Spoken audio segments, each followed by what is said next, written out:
Africa has produced some of football's greatest players. Didier Drogba, Samuel Eto'o, George Weah, Mohamed Salah, Sadio Mané, Achraf Hakimi, Victor Osimhen. These are players who have won major trophies, dominated Europe's biggest leagues, and inspired millions around the world. So here's the question. If Africa can produce world-class footballers, why has no African nation ever won the FIFA World Cup? Every 4 years, the conversation returns. Every 4 years, Africa produces moments that make the world believe. Yet the biggest prize in football remains out of reach. Why? The first thing we need to understand is that talent is not the problem. African players compete at the highest level of world football. They play for elite clubs, win trophies, and prove their quality against the very best players on the planet. The evidence is everywhere. Africa can produce elite footballers.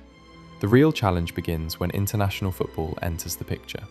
Because World Cups are rarely won by talent alone. They're won by systems. The countries that consistently compete for the trophy don't just produce great players. They build environments where those players can succeed. Strong youth development, quality coaching, modern facilities, sports science, stable administration, and years of preparation. The World Cup is often decided long before the opening match is played, and that's where many African nations have faced their biggest obstacles. Over the years, several African teams have arrived at major tournaments dealing with issues that had nothing to do with football itself. Disputes over bonuses, administrative uncertainty, frequent coaching changes, short-term planning. These issues may not always dominate headlines, but they matter. At the highest level, small disadvantages can become the difference between success and failure. And that's why it is often unfair to place all the blame on the players. Many of these same players spend their club careers competing successfully against the world's best footballers. They prove their quality every season. The challenge is often not individual talent. It's whether the structures around that talent are strong enough. International football is not just about the 11 players on the pitch. It's about the entire system supporting them. The coaches, the administrators, the development programs, the facilities, the planning. The most successful football nations create environments where players can focus entirely on football. Too often, African teams have had to overcome obstacles that their competitors simply do not face. Infrastructure is another part of the story. Modern football demands more than natural ability. Training facilities, recovery programs, performance analysis, nutrition, sports psychology.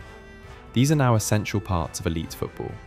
And while many African nations continue to produce outstanding players despite limitations, competing against the most advanced football systems in the world remains a huge challenge. But there is good news. The story is changing. In 2022, Morocco made history by becoming the first African nation to reach a World Cup semi-final. That achievement was bigger than one tournament.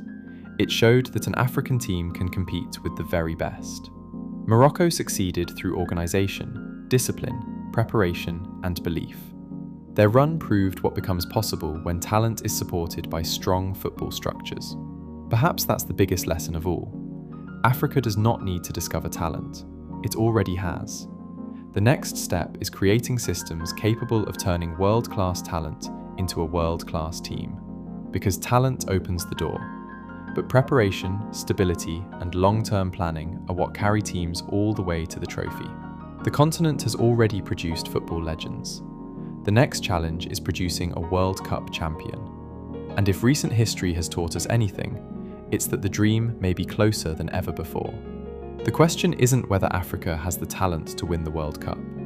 The real question is, which African nation will be the first to finally lift football's biggest trophy? Let us know your answer in the comments.